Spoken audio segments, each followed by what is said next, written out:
चलिए शुरू करते हैं। आज पहला दिन है, जरा सेटिंग में थोड़ा सा वक्त लग रहा था। पहले फिर से मंगलाचरण करते हैं, कक्षा प्रारंभ करते हैं।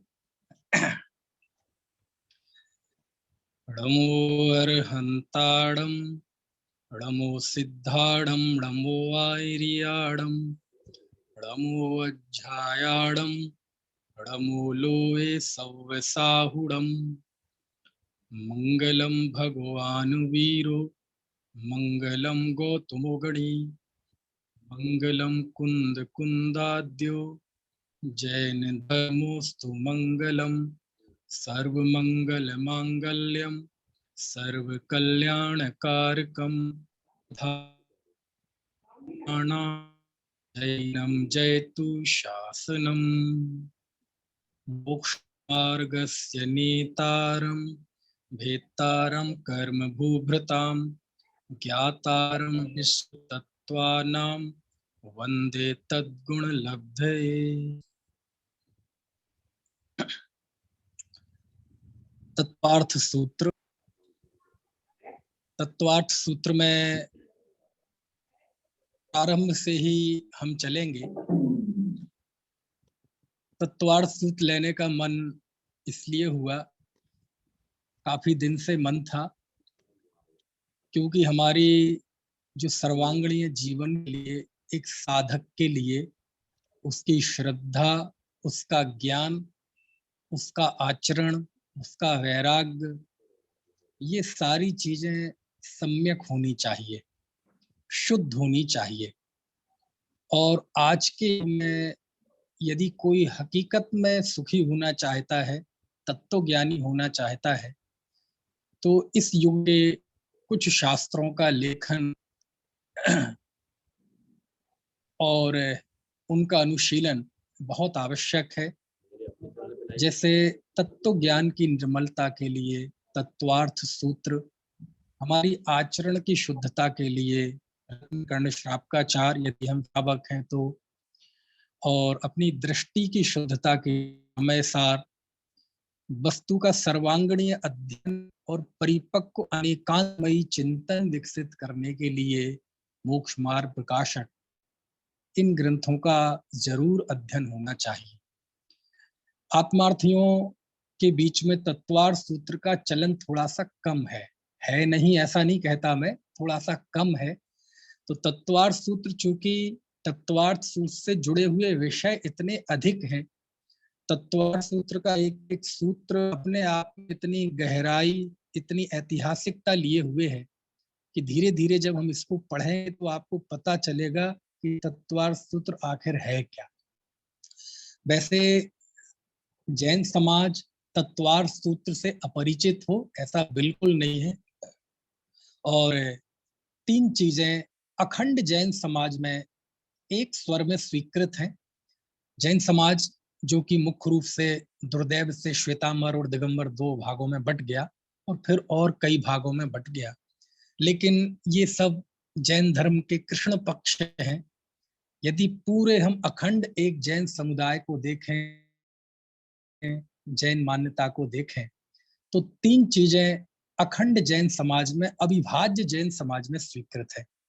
और वो है मंत्र के रूप में णमुकार मंत्र, स्तोत्र के रूप में भक्तांबर स्तोत्र, और किसी शास्त्र के रूप में तत्वार्थ सूत्र। कोई भी जैन होगा, ये तीन हर एक जगह पे स्वीकृत हैं, प्रामाणिकता के साथ, बहुमान के साथ, भक्ति के साथ। णमुकार मंत्र में तो कोई भेद है ही नहीं।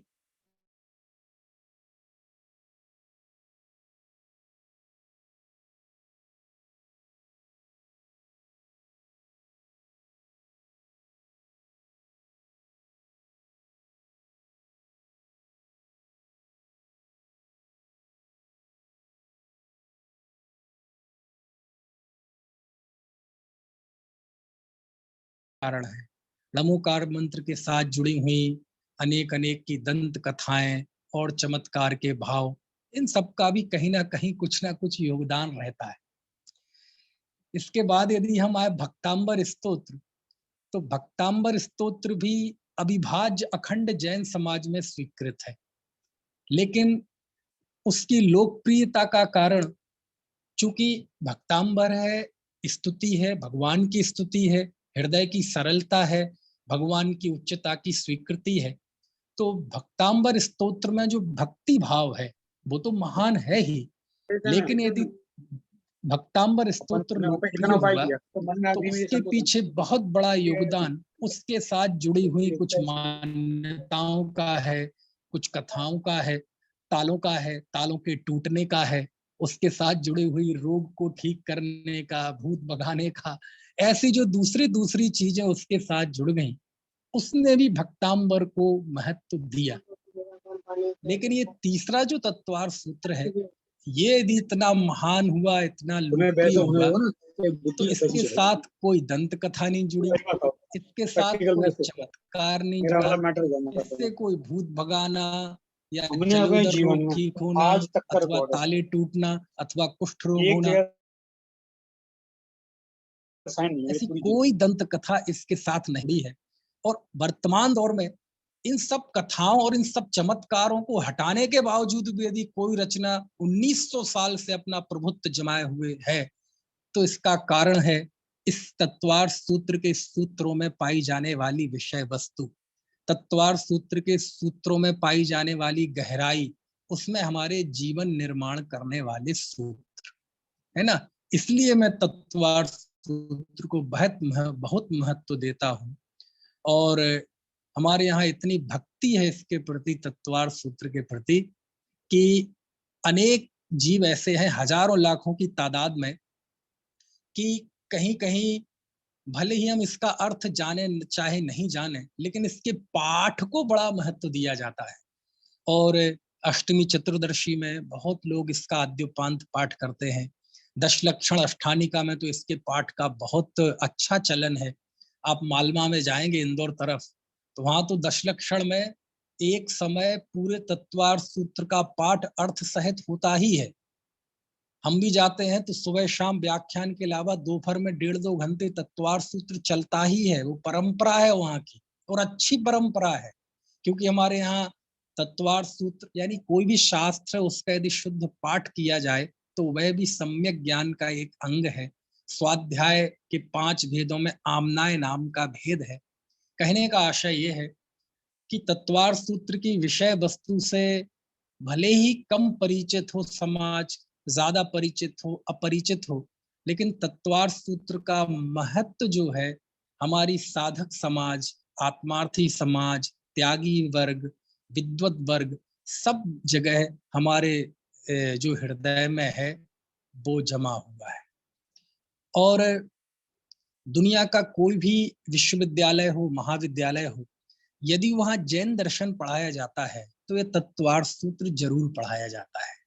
क्यों पढ़ाया जाता है? क्योंकि ये तत्वार सूत्र जैनियों का प्रतिनिधि ग्रंथ है। प्रतिनिधि ग्रंथ यानी हर एक दर्शन का कोई ना कोई एक प्रतिनिधि ग्रंथ होता है, एक विषय सूची, जिससे उस दर्शन के पूरे विषयों को सूचीबद्ध किया जा सके, उसका एक पूरा लेआउट, एक मोटी मोटी रूपरेखा किसी धर्म की जानी जा सके। तो जैन धर्म में तत्वार सूत्र एक ऐसा शास्त्र है जो हमारे पूरे जैन धर्म के विषयों को उसके है ना मान्यताओं को, विचारों को एक मोटे तौर पर स्केच तैयार करके हमारे सामने उपलब्ध कर देती है। इसलिए साधक समाज में हो, विद्वत समाज में हो, दार्शनिक जगत में हो, शैक्षणिक जगत में हो, तत्वार सूत्र हर जगह है। चलिए, तत्वार सूत्र को लेकर मेरे अंदर इतना भाव है, इतना भाव है कि मैं तो बताता जाऊंगा, मुझे ही नहीं पता मैं कहाँ तक पहुंचूंगा, है ना। मैंने तो नैया डाल दी है, और हमारे सामने ऐसी कोई बाधा भी नहीं है कि कोई शिविर चल रहा है तो हमें इतने दिन में पूरा करना है, इतने घंटे में पूरा करना है, ऐसा कोई टारगेट नहीं है। तो बिल्कुल विशुद्ध रूप से आत्महित की दृष्टि से हमारा तत्व ज्ञान निर्मल हो, हमारे जीवन में हमारा व्यक्तित्व बढ़े, हमारा वैराग्य बढ़े, हमारी समझ बढ़े, हमारी अनासक्ति बढ़े, है ना। इस उद्देश्य से, और उसके बीच में कुछ इतिहास की भी बातें, कुछ आगम के बहुमान की भी बातें, कुछ शोध की भी बातें हम बीच बीच में करते चलेंगे। लेकिन मुख्य उद्देश्य तो इसमें आत्महित ही है। क्यों? आमतौर पे तत्वार्थ सूत्र के नाम अध्यात्म वाले हैं, और है ना, हम तो भैया मुद्दे की बात बता दो, संक्षिप्त में आत्महित का मार्ग बता दो, हमें ज्यादा फैलाव नहीं चाहिए। कमाल की बात यह है कि ऐसी सोच हम धर्म के क्षेत्र में ही रखते हैं है ना। खैर, लेकिन मैं आपको बताना चाहता हूं बहुत चौंकाने वाली बात, कि तत्वार्थ सूत्र की रचना जो हुई है वो आत्महित के उद्देश्य से ही हुई है। मैं सोच रहा हूं, मुझे नहीं पता था ये वाला बिंदु मैं आज ही ले लूंगा, हो सकता वो कल आता, परसों आता, लेकिन चूंकि अब वो जिक्र आ गया है इसलिए मैं यहीं से शुरुआत करता हूं कि तत्वार्थ सूत्र की उत्पत्ति कैसे हुई। ये मैं उन जीवों के उद्देश्य से खास बोल रहा हूं जो तत्वार्थ सूत्र को अथवा उससे जुड़े हुई अन्य अन्य टीकाओं को हम अप्रयोजनभूत कह के हमारी थोड़ी सी अरुचि जागृत हो जाती है, या हमारा उस तरफ ध्यान नहीं जाता। तो आपके लिए मैं बताना चाहता हूं कि तत्वार्थ सूत्र की उत्पत्ति हुई कैसे, आखिर तत्वार्थ सूत्र इस जमीन पे उतरा कैसे। अब ये एक सामान्य जानकारी हमें होना ही चाहिए कि तत्वार्थ सूत्र की रचना आज से लगभग 1900 साल पहले आचार्य गृध्र पिक्ष उमा स्वामी के द्वारा हुई थी। उनका असल नाम क्या था और उनके विषय में कुछ परिचय मैं थोड़ी देर में आपको दूंगा। लगभग आज से 1900 साल पहले शिलालेखों में ऐसा उल्लेख है कि आचार्य उमा स्वामी कुंद कुंद आचार्य के शिष्य थे। पट्टावलियों में भी कुंद कुंद देव के बाद नाम आता है नंदी संघ की पट्टावली में आचार्य उमा स्वामी का। और आप समझ सकते हैं कि कुंद कुंद देव का हमारे जिनागम की परंपरा में, श्रमण संस्कृति में क्या स्थान है। कुंद कुंद देव का इतना बड़ा स्थान है कि अभी हमने मंगलाचरण पढ़ा, मंगलम भगवान वीरो, मंगलम गौतमो गणी, मंगलम कुंद कुंदाद्यो जैन धर्मोस्तु मंगलम। भगवान महावीर मंगल है, गौतम स्वामी मंगल है, और उनके बाद कुंद कुंद देव को स्थान दिया गया। यानी गौतम स्वामी के बाद हमारी जो इतनी 2000 साल 2500 साल की आगम परंपरा है, आचार्य परंपरा है, उसमें एक नाम लिया गया कुंद कुंद देव का, और बाकी के सभी नामों को उसके अंतर्गत शामिल कर लिया। तो इससे आप समझ सकते हैं कि कुंद कुंद देव का हमारे जिनागम की परंपरा में, आचार्य परंपरा में कितना बड़ा स्थान है। और जब ऐसे कुंद कुंद आचार्य के शिष्य कोई हो आचार्य उमा स्वामी, तो आप समझ सकते हैं कि उनके साथ कितना बड़ा गौरव जुड़ा हुआ है ना। तो ये आचार्य उमा स्वामी कुंद कुंद आचार्य के प्रमुख शिष्य थे, पट्ट शिष्य थे। और जब कुंद कुंद आचार्य इतने प्राचीन हैं, लगभग 2000 साल पहले के, तो ये भी उन्हीं के समकालीन थे, और उस समय उन्होंने ये शास्त्र लिखा। लेकिन लिखा कैसे? तो इसके लिखने के पीछे भी इतिहास में, शास्त्रों में दो बातें मिलती हैं, उन्हें हमें जानना जरूरी है। और ये बातें मैं केवल इस उद्देश्य से बता रहा हूं ताकि इस शास्त्र का संबंध मैं आत्महित से जोड़ सकूं। मैं जोड़ सकूं इसलिए नहीं, वो जुड़ा हुआ है अब वो कैसे जुड़ा हुआ है, देखो मैं बताता हूं। तत्वार्थ सूत्र की जो रचना हुई वो कोई बहुत बड़ी प्लानिंग से नहीं हुई। बहुत पहले आचार्य ने कोई प्लान किया हो, कोई योजना बनाई हो, इस उद्देश्य से नहीं हुई, इस तरह से नहीं हुई। जैसे षटखंडागम की रचना बड़ी एक योजनाबद्ध तरीके से हुई, ऐसा नहीं हुआ। तत्वार्थ सूत्र की उत्पत्ति अचानक हुई, अनायास हुई। अनायास कैसे हुई? मतलब एक व्यक्ति आया है, उसका आचार्य से संवाद हुआ है, बातचीत हुई है, और आचार्य के मुख से तत्वार्थ सूत्र निकल पड़ा ऐसे हुई है। अब वो कैसे हुई? तो एक आता है ऐतिहासिक उल्लेख और एक आती है कथा। अब वो मैं दोनों आपको बताता हूं, आपको धीरे धीरे सब बातें आएंगी। तत्वार्थ सूत्र की सबसे पुरानी टीका आज जो उपलब्ध टीकाएं हैं, व्याख्याएं हैं, उसमें है सर्वार्थ सिद्धि टीका। ये है आचार्य देवनंदी स्वामी की, जिन्हें इतिहास में सम्मान से पूज्यपाद कहा जाता है। उनका असल नाम देवनंदी था, लेकिन उनका उनके पूजा देवताओं के द्वारा हुई थी, तो उनको सम्मान से कहने लगे पूज्यपाद आचार्य। बहुत महान आचार्य हुए। उन्होंने आज से लगभग 1500 साल 1400 साल पहले 5वीं 6वीं शताब्दी में एक टीका लिखी तत्वार्थ सूत्र की, जिसका नाम है सर्वार्थ सिद्धि, और ये उपलब्ध टीकाओं में सबसे पुरानी है। उल्लेख तो इसके पहले की टीका का भी आता है कि तत्वार्थ सूत्र पर आचार्य समंत भद्र स्वामी ने भी 84,000 श्लोक प्रमाण गंधहस्ती महाभाष्य नाम की टीका लिखी थी, लेकिन वो उपलब्ध नहीं है। उपलब्ध टीकाओं में सबसे पुरानी टीका है सर्वार्थ सिद्धि। तो सर्वार्थ सिद्धि में जो इसके उत्पत्ति की घटना लिखी है वो बहुत ही मार्मिक है। और दूसरा, 13वीं शताब्दी में एक बालचंद मुनि हुए हैं, उन्होंने इसमें कन्नड़ भाषा पर टीका लिखी और उसका नाम है तत्व रत्न प्रदीपिका। उसमें उन्होंने इस तत्वार्थ सूत्र की उत्पत्ति पे एक कथा बताई, एक घटना का उल्लेख किया। वो मैं दोनों ही आपको बताता हूं, दोनों ही रोचक हैं, मजेदार हैं, और आपको पता चलेगा कि तत्वार्थ सूत्र की रचना एक साधक की साधना के लिए हुई है। कैसे, देखो मैं बताता हूँ। सबसे पहले आपको कहानी बताता हूं, जो कि बालचंद मुनि ने तत्व रत्न प्रदीपिका कन्नड़ टीका में उन्होंने ये लिखी। 13वीं शताब्दी की ये टीका है। उन्होंने एक घटना का उल्लेख किया और कि आचार्य उमा स्वामी ये सौराष्ट्र में उज्जैन गिरी, यानी आज जिसे हम गिरनार कहते हैं, गिरनार पत्तन में, वही आसपास कहीं स्थानों पर, है ना, कोई जंगल में विहार कर रहे थे आचार्य उमा स्वामी। और जब वो आहार चर्या के लिए एक गांव में आए, यानी ये भी वहीं की बात है, गिरनार पर्वत उसके आसपास की बात, समझ में आए ना। आप लोग यदि गुजरात के बहुत लोग बैठे होंगे तो जान लें कि आपके गुजरात की घटना है ये। यानी तत्वार्थ सूत्र की रचना इस कथा के उद्देश्य से, मतलब दृष्टि से देखा जाए तो गुजरात में हुई, है ना। खैर, तो वहां पर आचार्य उमा स्वामी आहार चर्या के लिए आए, और आहार चर्या के दौरान जब आहार चर्या हो गई तो उसके बाद उन्होंने एक दीवार पे एक सूत्र लिखा देखा, और उस सूत्र लिखा था दर्शन ज्ञान चारित्राणी मोक्ष मार्गा।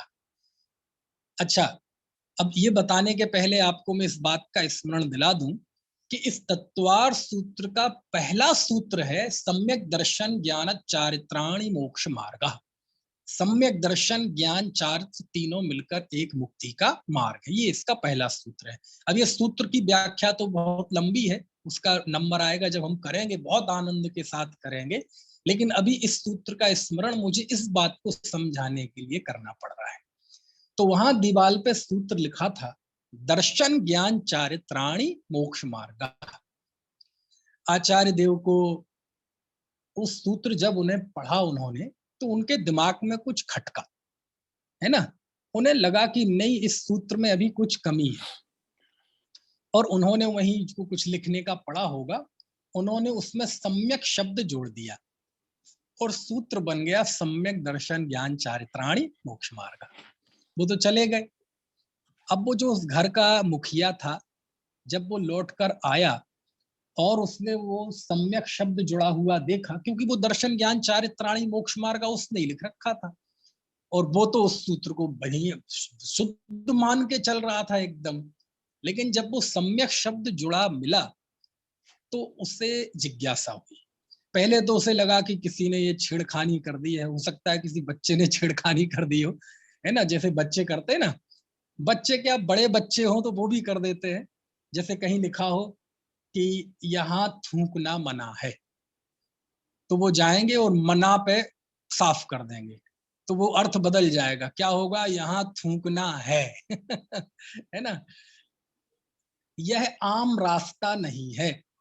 जब हम जयपुर में पढ़ते थे तो पीछे तरफ गेट, भाई साहब विनीत जी दिख रहे हैं हमें, पीछे वाला गेट है ना स्मारक का, वहां लिखा था यह आम रास्ता नहीं है। तो हमने रा और आ की मात्रा के बीच को जोड़ दिया, एक डैश लगा दिया बीच, तो वह बन गया यह आम सस्ता नहीं है। अब देखो, एक छोटे से हाइफन से डैश से क्या अर्थ कितना बदल गया, दुनिया ही बदल गई। यह आम रास्ता नहीं है, और अब क्या बन गया, यह आम सस्ता नहीं है। ऐसे छेड़खानी। तो पहले उन्हें भी लगा कि हो सकता है ये लिखा है, किसी ने छेड़खानी कर दी हो, और छेड़खानी करने में तो, और हमारी तो हिंदी संस्कृत भाषा भी ऐसी है कि एक बिंदी और इससे पता नहीं क्या अर्थ का अनर्थ हो जाए। आप देखो, एक टीवी पे ऐड आता है पान मसाले का, दाने दाने में केसर का दम, और किसी ने बिंदी जोड़ दी, तो कितना अर्थ बदल गया और उसका भूमिका बदल गई। दाने दाने में कैंसर का दम। है ना, पान मसाला तो वैसे ही कैंसर करता है। आदरणीय स्वर्गीय पंडित रतन चंद जी भारिल थे, उनकी एक उपन्यास थी, इन भावों का क्या फल होगा, है ना। तो जब वो प्रूफ रीडिंग के लिए जाती थी तो प्रूफ रीडर बार बार उसे चेंज कर देता था। वो इन भावों का क्या फल होगा, नहीं नहीं, वो कर देता था इन फलों का क्या भाव होगा। समझ में है ना। कहने का आशा ये है कि इस तरह की छेड़खानी कर देते हैं लोग। तो पहले तो उस श्रावक को भी ये लगा कि किसी ने छेड़खानी की है, और उसका नाम भी आया है, बालचंद मुनि ने उस श्रावक का नाम दिया है सिद्ध है। सिद्ध जोड़ के आधा या पूरा या ऐसे जोड़ दो तो शब्द बन जाएगा सिद्ध है। लेकिन पत्नी ने बताया कि अरे भैया, ये किसी ने छेड़खानी नहीं की है, अरे ये दिगंबर संत आए थे, महाराज श्री आए थे, उन्होंने ये जोड़ा है। अब बात बहुत गंभीर हो गई, अब बात छोटी नहीं रही, वह बहुत गंभीर हो गया। सोचता रहा, विचार करता रहा, आखिर आचार्य ने सम्यक शब्द जोड़ा क्यों, समझ में आया ना।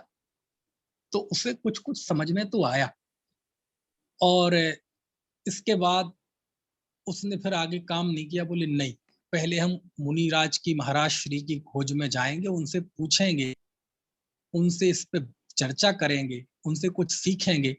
उसके अंदर प्रश्न खड़ा हुआ कि आखिर ऐसा क्यों। तो वो उनकी खोज के लिए, अब आजकल तो हम में से ऐसे कोई जीव है नहीं कि हमारे अंदर ऐसा प्रश्न खड़ा हो कि हम उसके जवाब में खोज के लिए निकल जाएं, खाना पीना सब भूल जाएं। लेकिन वो निकल गया, और उसे पता था कि दिगंबर संत महाराज श्री कहाँ गए होंगे। बस में बैठते नहीं, गाड़ियों में बैठते नहीं, एरिया समिति से चलते हैं, बस जाके सामायिक करते हैं, बहुत दूर निकले नहीं होंगे। तो वो गया, बता भी दिया लोगों ने, इस ओर गए थे, और महाराज श्री मिल गए। और महाराज श्री से उन्होंने पूछा कि मैं वही श्रावक हूं जहां वो सूत्र लिखा था, आपने उसमें सम्यक शब्द जोड़ा है ना, तो आपने ये क्या है, क्या चक्कर है। तो आचार्य ने कहा, अरे बेटे, यदि सम्यक शब्द ना हो तो दर्शन ज्ञान चारित्राणि मोक्ष मार्ग, दर्शन ज्ञान चारित्र तीनों का एकत्व मुक्ति का मार्ग है। इस दृष्टि से तो दुनिया के सारे जीव ही मोक्ष मार्गी हो जाएंगे, क्योंकि कोई भी जीव हो, कुत्ता बिल्ली गाय भैंस कीड़े मकोड़े पेड़ पौधे तक, सबकी अपनी कोई ना कोई श्रद्धा है, सबका अपना कोई ना कोई ज्ञान है, सबका अपना कोई ना कोई चारित्र है, मिथ्या ही सही, तो वो भी मोक्ष मार्गी हो जाएंगे। कहते नहीं, सम्यक दर्शन मोक्ष का मार्ग है, लेकिन कौन सा सम्यक दर्शन। ज्ञान चारित्र मुक्ति का मार्ग है, लेकिन कौन, सम्यक ज्ञान और सम्यक चारित्र मुक्ति का मार्ग है। इसलिए हमने इसमें सम्यक शब्द जोड़ दिया, अन्यथा महा अनर्थ हो जाएगा। अहो आचार्य, मुझे तो इन बातों की खबर ही नहीं थी। हे आचार्य देव, आनंद आ गया, आपके चरणों में कोटि कोटि नमोस्तु, नमस्कार हो। आपका दर्शन, आपका उपदेश पाकर हम धन्य हो गए। फिर आचार्य ने बताया, उनसे पूछा, हे आचार्य देव, इस सूत्र में सम्यक शब्द ने कमाल कर दिया। फिर आचार्य ने कहा कि कितने ही जीव ऐसे हैं जो ज्ञान को मुक्ति का मार्ग मानते हैं, कितने ही जीव ऐसे हैं जो केवल श्रद्धा को मुक्ति का मार्ग मानते हैं, कितने ही जीव ऐसे हैं जो केवल क्रिया को मुक्ति का मार्ग मानते हैं। ऐसे भैया मुक्ति मार्ग के संबंध में नाना जीवों ने अनेक अनेक तरह की कल्पनाएं कर रखी हैं। तो हे आचार्य देव, फिर मुक्ति का मार्ग क्या है। तो कहते मुक्ति का मार्ग तो यही है, सम्यक दर्शन ज्ञान चारित्राणि मोक्ष मार्ग। हे आचार्य देव, सम्यक दर्शन क्या है। तत्वार्थ श्रद्धान सम्यक दर्शनम, कैसे प्राप्ति होती है। तन्निसर्गादधि मंगमाद्वा, ये तत्व कितने होते हैं? 4 होते, 7 होते हैं। जीवाजीवाश्रवण संबंध निर्जरा मोक्षास्तत्वम। हे आचार्य देव, इन 7 तत्वों को कैसे जाने, इनके जानने के उपाय क्या है? तो फिर उन्होंने वो पूरा फिर तत्वार्थ सूत्र की रचना कर दी। समझ में आए ना? तो इस तरह से तत्वार्थ सूत्र की उत्पत्ति की एक कथा हमारे आगम में लिखी हुई है। और इससे एक बात साफ हो गई कि इस तत्वार्थ सूत्र की उत्पत्ति कैसे हुई। एक आत्महित का इच्छुक, एक साधक, एक जिज्ञासु के प्रश्न के समाधान के रूप में इसकी चर्चा हुई। ठीक है, ये तो मैंने बताई। अब एक जो दूसरी कथा है वो बहुत जोरदार है। वो कथा नहीं है, उसका बाकायदा प्राचीन उल्लेख है, और ये है सर्वार्थ सिद्धि का। सर्वार्थ सिद्धि आचार्य पूज्यपाद द्वारा रचित तत्वार्थ सूत्र की उपलब्ध टीकाओं में सबसे पुरानी टीका। अब देखो, मैं तो इनके नाम लेता हूँ, पूज्यपाद स्वामी, कुंद कुंद स्वामी, तो मेरे अंदर तो रोमांच हो जाता है। उस समय ऐसा मन करने लगता है कि जिन भी आचार्य का नाम लूं, 5-10 मिनट जरा उनकी भक्ति, आपको कुछ बताएं उनके विषय में। लेकिन अभी बताऊंगा नहीं, इतना जान ले, बहुत बड़े आचार्य हुए हैं पूज्यपाद आचार्य, जिन्हें जिनेंद्र बुद्धि कहते थे। जिनेंद्र बुद्धि कहा है, बोलो। और इनके बारे में ऐसी भी कथाएं प्रचलित हैं कि कुंद कुंद देव तो विदेश क्षेत्र गए थे एक बार। ये तो विदेश क्षेत्र आते जाते रहते थे, कई बार आए गए, और सांप के मुंह में मेंढक दबा हुआ देखकर इन्हें वैराग आ गया था। खैर, तो ऐसे पूज्यपाद आचार्य ने जब तत्वार्थ सूत्र की टीका लिखी, तो शुरुआत जब वो करते हैं तो वो बताते हैं कि इस तत्वार्थ सूत्र की उत्पत्ति कैसे हुई। और वो कैसे हुई, उसमें उन्होंने एक बहुत लंबा वाक्य लिखा है। आपके घर में यदि सर्वार्थ सिद्धि होगी तो शुरुआत में ही देखना आप। मैं सोच के नहीं आया था, नहीं तो मैं स्क्रीन पे भी निकाल देता आपको। बिल्कुल शुरुआत जब शुरू ही होता है वो ग्रंथ सर्वार्थ सिद्धि, तो शुरुआत की बहुत लंबा वाक्य है एक, यदि आप लिखेंगे तो 6-8 पंक्तियों में आएगा, और वो इतना रोमांच कर देने वाला है। यद्यपि मैं अपने शब्दों में भी बता सकता हूं, लेकिन मैं आपको एक बार पढ़ के बताऊंगा जरूर, वो मेरे अपने मन के लिए। उसमें लिखते हैं आचार्य, कश्चित भव्य प्रत्यासन्न निष्ठा प्रज्ञावान स्वहित मुपलुप्सुर सुविव्यक्ते परम रम्ये भव्य सत्व विश्रामास्पदे क्वचिद आश्रम पदे मुनि परिषद मन्ये सन्निष्णम मूर्ति में मोक्ष मार्ग मावेग विसर्गम बपुषा निरूपयंतम युक्त आगम कुशलम पर हित प्रतिपाद नई के कार्य मारे निषेव्यम निर्ग्रंथाचार्य अरे मुपसद्य सविनयम परिप्रच्छति स्म भगवन आह किम नु खलु आत्मने हितम स्यादिति स आह मोक्षति स ए पुनः प्रत्याह किम स्वरूपो असौ मोक्षा कस्यास्त प्राप्योपाय इति आचार्याः निरवशेष निराकृत कर्म मल कलंकस्य शरीरस्य आत्मनो अचिंत्य स्वाभाविक ज्ञान आदि गुण अव्यावाद सुखम आत्यांतिक अवस्थान्तरम मोक्ष इति। इतना लंबा वाक्य है। अभी आपको समझ में तो नहीं आया ना? नहीं, इतने जल्दी आना भी नहीं चाहिए। इतने जल्दी आ जाएगा तो मजा नहीं आएगा आपको इसमें, मालूम। अब मैं अपने शब्दों में बताता हूँ। आचार्य लिखते हैं, कश्चित भव्य प्रत्यासन्न निष्ठा, कोई आसन्न भव्य जीव। कौन सा जीव? भव्य जीव नहीं, आसन्न भव्य जीव। आसन्न भव्य जीव यानी जिसके मुक्ति का काल निकट आ गया हो, जो जल्दी ही मुक्ति प्राप्त करने वाला हो, दुखों से छूटने वाला हो, उसे कहते प्रत्यासन्न निष्ठा। कोई निकट भव्य जीव, प्रज्ञावान यानी बुद्धिवान, अकेला निकट भव्य नहीं है, ज्ञानवान है। और एक शब्द उस भव्य के लिए लिखा आचार्य ने, स्वहित मुपलिप्सुर, अपने आत्मा की हित की जिसे लिप्सा है। इच्छा नहीं, विनीत जी, इच्छा नहीं लिखा, क्या लिखा? कामना नहीं लिखा, लिप्सा। कौन सा शब्द लिया आचार्य ने?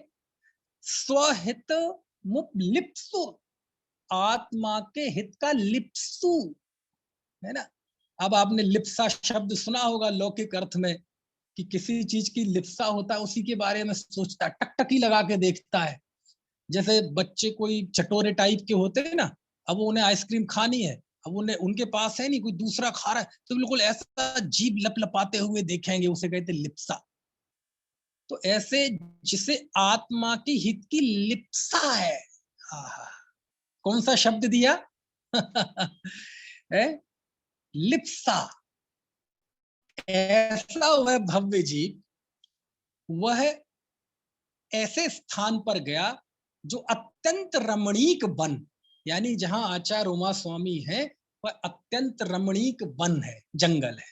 मतलब कोई ऐसे नहीं, कोई किसी के घर में नहीं, जहां रहते हैं आमतौर पे, वहां उस अत्यंत रमणीक वन में वह गया और वहां देखा कि उस जगह को उन्होंने कहा आश्रम। देखो तत्वार सूत्र की उत्पत्ति कहाँ हुई, किस परिस्थिति में हुई, उस क्षेत्र का वर्णन किया पूज्यपाद स्वामी ने। और ये मैं इसलिए बता रहा हूं ताकि आपको पता चले कि तत्वार सूत्र कैसे उत्पन्न हुआ। वह आत्महित की इच्छा उसमें मूल है कि कोई ऐसा निकट भव्य जीव जो बुद्धिमान है और जिसे अपने आत्मा के हित की लिप्सा है। मुझे इतना क्या कहना चाहिए, आकर्षित किया ये लिप्सा शब्द। कौन सा शब्द? लिप्सा। वाह! आत्मा के हित की लिप्सा वाला जीव अत्यंत रमणीक वन में, है ना, और विश्रामस्पद यानी उस स्थान में जहां वो मुनि रहते हैं, आश्रम, उसे विश्राम के लायक कहा। यानी गृहस्थों के लिए घर नहीं है विश्राम करने लायक, यानी मुनियों की संगति ये करने लायक है। उस स्थान पर गए, और जब उस स्थान पर गए तो अब उस दृश्य का वर्णन कि उस परम रम्य स्थान में मुनि परिषद मध्य सन्निषणम, मुनि परिषद के बीच में बैठे। वह आचार्य कहाँ बैठे हैं? कितना बढ़िया दृश्य खींचा है। मुनि परिषद के बीच में, मुनि संघ को क्या कहा है? मुनि परिषद। और उस मुनि परिषद के बीच में वो बैठे हुए हैं। कौन? आचार्य उमा स्वामी। अब वो आचार्य उमा स्वामी के लिए क्या लिखते हैं? मूर्ति में वो मोक्ष मार्गम अविवाग विसर्गा बपुषाम निरूपयंतम। वाह! कि वो मुनि परिषद के बीच में बैठे मुनिराज कैसे हैं? आचार्य उमा स्वामी मोक्ष मार्ग जैसे मूर्तिबंत होके बैठा है। कैसे है? मोक्ष मार्ग जैसे मूर्तिबंत होके बैठा है और अपने शरीर के द्वारा ही मोक्ष मार्ग को बता रहे हैं। देखो अभी मुंह से निकला नहीं है सम्यक दर्शन ज्ञान चारित्राणी मोक्ष मार्ग, लेकिन ये पूज्यपाद आचार्य ने लिखा कि कोई निकट भव्य जीव, बुद्धिमान जीव अत्यंत रमणीक वन में गया और वहां पर मुनि परिषद के बीच में मूर्तिमान मोक्ष मार्ग, है ना, अपने शरीर से ही जो मोक्ष मार्ग का निरूपण कर रहे हैं, ऐसे आचार्य हैं। आचार्य के लिए ये विशेषण दिया। उसमें नहीं लिखा पूजन की जयमाला में, हे गुरुवर शाश्वत सुख दर्शक, यह नग्न स्वरूप तुम्हारा है, जग की नश्वरता का सच्चा दिग्दर्शन करने वाला है। यानी कोई कहे कि जिन धर्म क्या है, बोले अरे भैया आत्म को हित है सुख सो सुख, सम्यक दर्शन क्या, चुप चुप। ये जो आचार्य बैठे हैं ना, यही मोक्ष मार्ग है। ये जो नग्न दिगंबर भीतरागी मुद्रा सामने दिख रही है ना, यही मुक्ति मार्ग है। जैन धर्म क्या है? यही जैन धर्म। द्वादशांग क्या है? ये मुनि मुद्रा ही द्वादशांग है। तीर्थंकरों का दर्शन क्या है? आरहद दर्शन क्या है? बोले यही सब कुछ है। समझ में आया ना? फिर जब इसकी व्याख्या करेंगे तो फिर शब्द निकलते हैं, लेकिन कहते हैं वो आचार्य मानो अपने शरीर के द्वारा ही मुक्ति मार्ग को प्ररूपित कर रहे हैं। ऐसे मूर्तिमान मोक्ष मार्ग स्वरूप वह आचार्य उस मुनि परिषद के बीच में बैठे हैं। और कैसे हैं आचार्य? युक्ति आगम में कुशल हैं, स्व और पर के हित को चाहने वाले हैं और आर्य पुरुषों के द्वारा सेवन के योग्य हैं। ऐसे निर्ग्रंथ आचार्य के समीप जाकर वह विनयवान होकर पूछता है। में है ना। विनयवान होकर पूछता है, भगवन क्या क्या संबोधन दिया, एक बार बोल के बताइए, भले ही आपकी आवाज ना आए, मन में बोल लीजिए। भगवन। अब भगवान स्वाभाविक है, कैसे कहा होगा, संबोधन ऐसे तो दिया नहीं होगा दूर से ही, हाँ भाई, अरे कैसे, समीप जाकर, क्योंकि आत्महित की लिप्सा वाला जीव है। और आचार्य कैसे हैं, मोक्ष मार्ग की बिल्कुल जीवंत मिसाल। ऐसे आचार्य के समक्ष हाथ जोड़कर नमोस्तु। भगवन, समझ में आए ना, भगवन किम नु खलु आत्मने हितम स्यादिति आह। हे भगवन, आत्मा का हित क्या है। क्या प्रश्न पूछा, रसिकलाल जी कनाडा से जुड़े हुए हैं। क्या प्रश्न पूछा, प्रश्न क्या पूछा, भगवन किम नु खाल आत्मने हितम स्यादिति। हे भगवान, नहीं आचार्य हैं, भगवान क्यों कहते हो।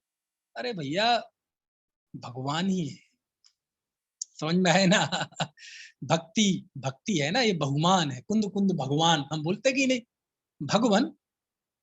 और वैसे भी हमारे शास्त्रों में लिखा कि जो दिगंबर संत और जिनेंद्र परमात्मा में अंतर देखता है, अरे वो तो जैन ही नहीं है, समझ में आया ना। उनके बहुमान, यानी कितना बहुमान है परमेष्ठी का, इसके लिए मैंने आपको बताया। भगवान, आत्मा का हित क्या है, समझ में आया। क्या पूछा, क्यों भाई पवन जी, शास्त्री हमारे मित्र बैठे हैं मोवाले। क्या पूछा, प्रश्न क्या है। ये नहीं पूछा, हे आचार्य देव, कोरोना को ठीक करने की दवाई बता दीजिए, संक्रमण कैसे दूर हो ये बता दीजिए, घर में कैसे सुख शांति रहे ये बता दीजिए, रोग कैसे ठीक हो, व्यापार कैसे ठीक हो, हमारी बेटी की गृहस्थी कैसे ठीक हो जाए, बेटे का व्यापार चल जाए। अरे भगवान के पास जाके भी तुम ऐसे प्रश्न पूछोगे ना, तो भगवान का कुछ नहीं, तुम्हारी अपात्रता पता चलती है कि बेटे, अरे यहाँ कैसा भव्य जीव है, आत्मा के हित की लिप्सा वाला। आहा, कौन सा है पवन जी। आत्मा की हित की लिप्सा। वो जो लिप्सा शब्द दिमाग से निकलता नहीं। लिप्सा है, इस शब्द को दिमाग में रखना, लिप्सा है ना, यानी इच्छा की तीव्रता बताने के लिए आचार्य ने लिप्सा शब्द का प्रयोग किया। तो ये आचार्य कहते हमें भैया स्वर्ग जाने का मार्ग नहीं चाहिए, तो हम अनंतों बार गए, हमें इंद्र पद है ना, अहमेंद्र पद, राज्य पद ये नहीं चाहिए, शरीर का स्वास्थ्य नहीं नहीं नहीं नहीं, भगवान किम नु खलु आत्मने हितम स्यादिति। हे भगवान, आत्मा का हित क्या है, आत्मा यानी मेरा हित क्या है, ये प्रश्न पूछा। आचार्य ने जवाब दिया, सा आह, वे कहते हैं, उन्होंने कहा, मोक्षति, आत्मा का हित मोक्ष है। सा ए पुनः प्रत्याह, वह शिष्य फिर से पूछता है, किम स्वरूपो असौ मोक्षा, कश्चास्य प्राप्ति उपाया इति। इस मोक्ष का स्वरूप क्या है भगवान, और इसकी प्राप्ति का उपाय क्या है। तो आचार्य ने कहा कि आचार्य निरवशेष निराकृत कर्म मल कलंक कलंकस्य अशरीरस्य आत्मनो अचिंत स्वाभाविक ज्ञान आदि गुणम अव्यावाद सुखम आत्यांतिकम अवस्थान्तरम मोक्षिति। इतना लंबा वाक्य है, सार ये समझो कि शरीर से रहित, कर्म कलंक से रहित, अनंत ज्ञान आदि स्वाभाविक गुणों की प्राप्ति, दुखों से पूर्ण मुक्त होकर पूर्ण सुखी होना, और अब जिसके पास कोई सांसारिक अवस्था ना हो, ऐसी परम सुख रूप अवस्था की प्राप्ति होना, उसका नाम मोक्ष है। ओहो आचार्य, आत्मा का हित मोक्ष है, और मोक्ष का स्वरूप दुखों से मुक्ति है। इसका मतलब क्या हुआ, मोक्ष भी है और उसकी हमें प्राप्ति भी हो सकती है। हे आचार्य देव, जल्दी बताइए कि उस मोक्ष की प्राप्ति का उपाय क्या है। तो आचार्य के मुख से सूत्र निकला, सम्यक दर्शन ज्ञान चारित्राणी मोक्ष मार्ग। समझ में आती है बात? ऐसे तत्वार्थ सूत्र की उत्पत्ति हुई। यानी कोई एक आत्मा के हित की लिप्सा वाला व्यक्ति आचार्य के समक्ष गया और उसने पूछा कि हे आचार्य देव, आत्मा का हित क्या है? आत्मा का हित यानी मेरा हित किसमें है? आचार्य ने कहा, आत्मा का हित यानी तुम्हारा हित मोक्ष है।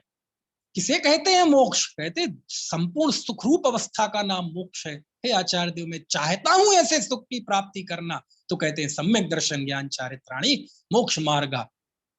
इस तरह इस तत्वार्थ सूत्र की उत्पत्ति। समझ में आए ना? ईमानदारी से बताना, अभी जो मैं ये दो बातें मैंने आपको समझाई, एक पालचंद मुनि द्वारा बताई हुई कथा और एक ये सरबार सिद्धि का उल्लेख, दोनों आपको समझ में आ गए? यदि समझ में आ गए तो थोड़ा सा मुस्कुरा दो, तो मुझे पता चल जाएगा कि आपका समझ में आ गया। हमारे घर के मोहल्ले से भी जुड़े हैं हमारे अतुल जी, मेरठ से भी कई भाई बहन जुड़े हैं। ठीक है, तो ये दो कथाएं हैं। एक कथा है, इसमें हमारे एक श्रुत सागर सूरी हुए हैं, उन्होंने भी तत्वार्थ सूत्र पर टीका लिखी। उन्होंने तो उस आत्महित की लिप्सा वाले जीव का नाम भी दिया, और उसका नाम दिया है उन्होंने द्वैयाक।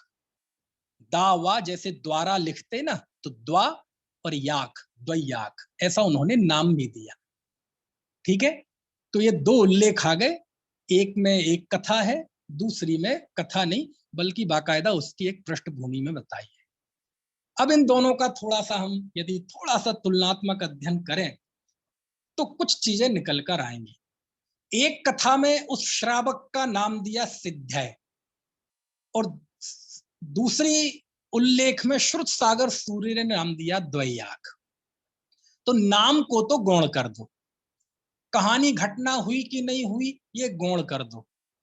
ये सब गौण करने के बाद यदि एक चीज कोई दोनों में से स्पष्ट निकल कर आती है तो वो ये है कि तत्वार्थ सूत्र की रचना किसी बहुत पवित्र और आत्महित की इच्छा रखने वाले जीव के निमित्त से हुई है।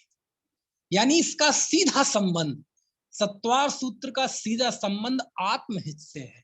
और मैं कोशिश करूंगा कि तत्वार्थ सूत्र का एक एक सूत्र जब हम पढ़ें तो उसे आत्महित की दृष्टि से देखें, आत्महित के चश्मे से देखें कि आखिर इसमें हमारा आत्महित कहाँ है।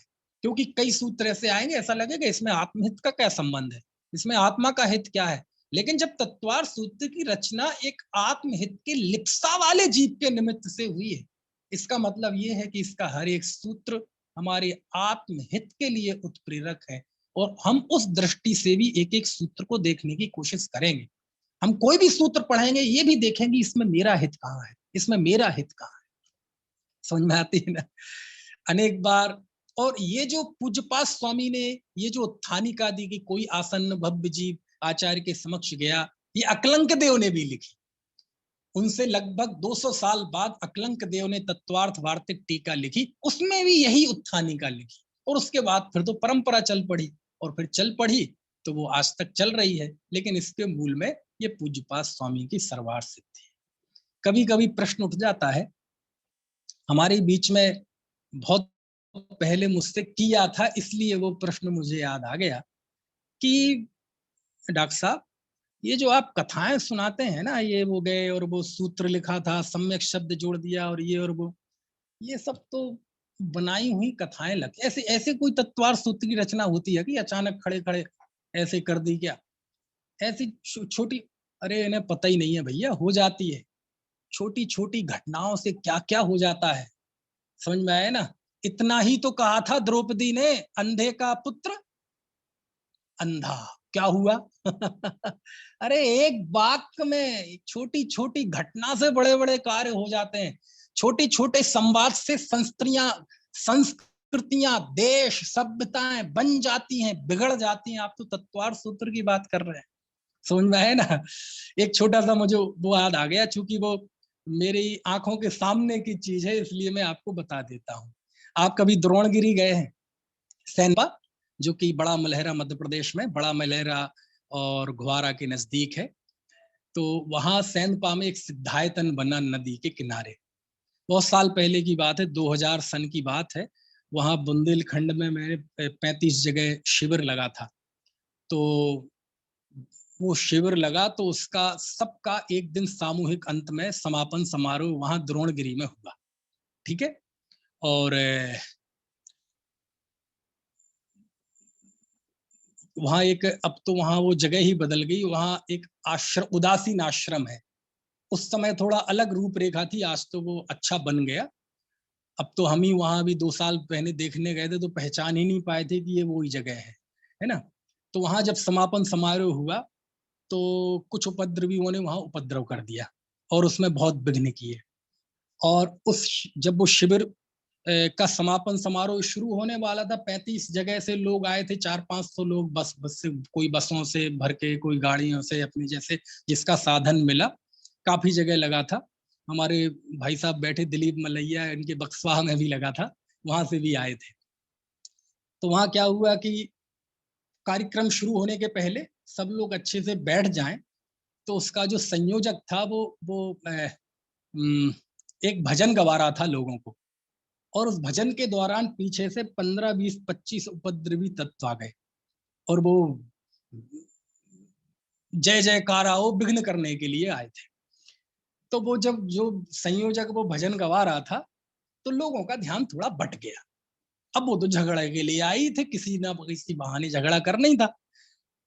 तो उसने कहा, अरे भाई आप लोग यहाँ ध्यान दीजिए, अपन यहाँ सिद्धों की भूमि आए हैं, भक्ति करने के लिए आए हैं, किसी की मैयत में थोड़ी आए हैं, आप तो भक्ति में गाओ। तो वो जो लड़ने आए थे उन्हें तो मौका चाहिए था, शोरगुल हाय हाय करने लगे, बोले अरे तुमने मैयत कहा, मैयत कहा, मैयत कहा। और ऐसा कह कह के उनने फिर वहां उपद्रव किया और वो संयोजक के पीछे भागे। संयोजक को सब लोगों ने घेर के जल्दी गाड़ी में बैठ के रवाना कर दिया, बड़ा मलहरा नजरबंद कर दिया और फिर वो खूब विध्वंस हुआ। और अंततः क्या हुआ कि फिर वो वहां पास में मलहरा के कुछ भाइयों ने एक नदी के किनारे जगह ले रखी थी, जिसे आज सिद्धायतन जहां बन गया।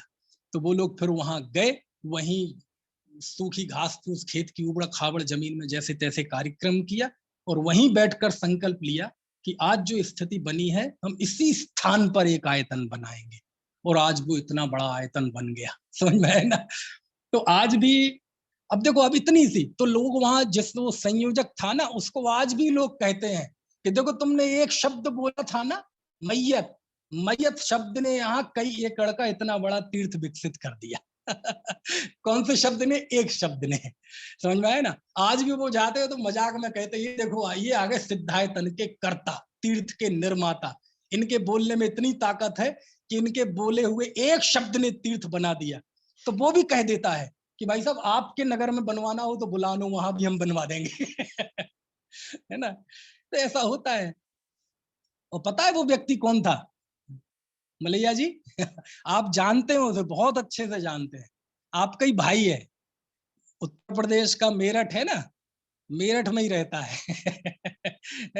डॉक्टर मनीष रहली वाला, जिसे आजकल मेरठ वाला बोलते हो, मैं ही था। समझा ना। तो हो जाती हैं ऐसी घटनाएं, छोटी छोटी घटनाओं पे बड़े बड़े कार्य हो जाते हैं। हमें आज लगता है, चूंकि आजकल हम बुद्धिवादी हो गए, हम थोड़ी ज्यादा हर चीज को क्यों कैसे इस तराजू पे तौलने लगे।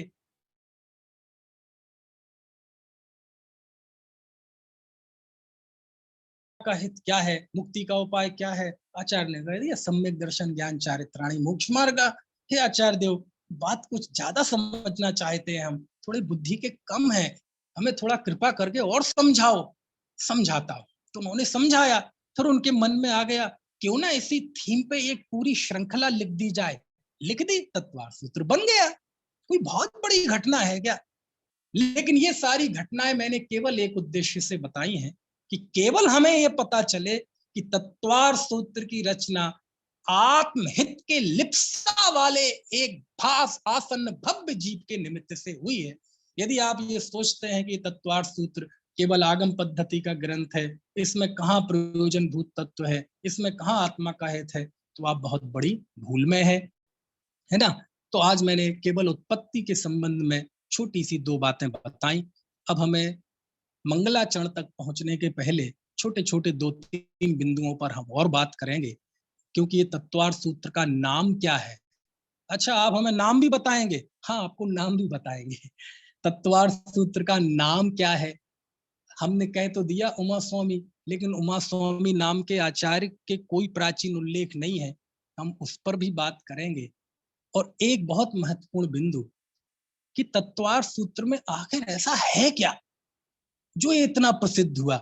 यदि तत्वार्थ सूत्र के सूत्र लिख दें तो 6-7 पृष्ठों में आ जाते हैं।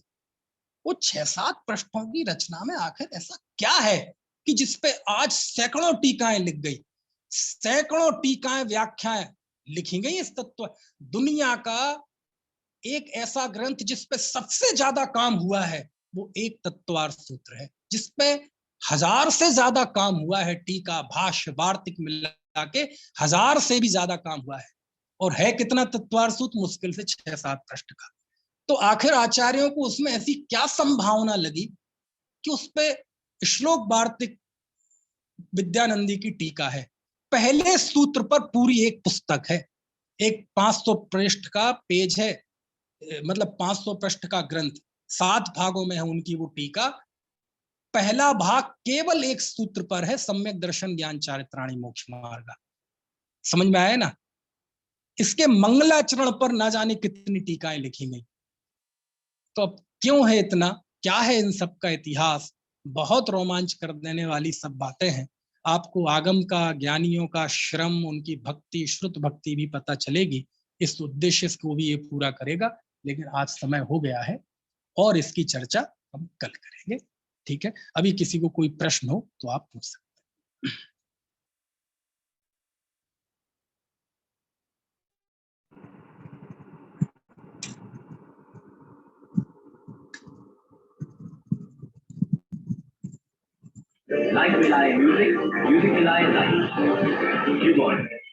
किसी को कोई प्रश्न हो तो रेज हैंड करें, तो हमारे ये अपने नियम जी हैं होस्ट, वो आपको अनम्यूट कर देंगे।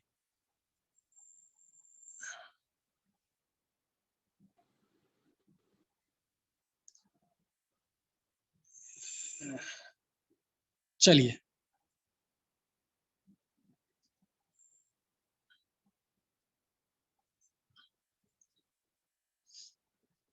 चलिए जिनवाणी स्तुति करते।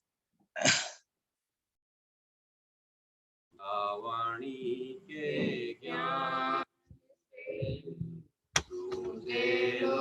कालो सोवाणी मस्तक रहो सदा बोले माता की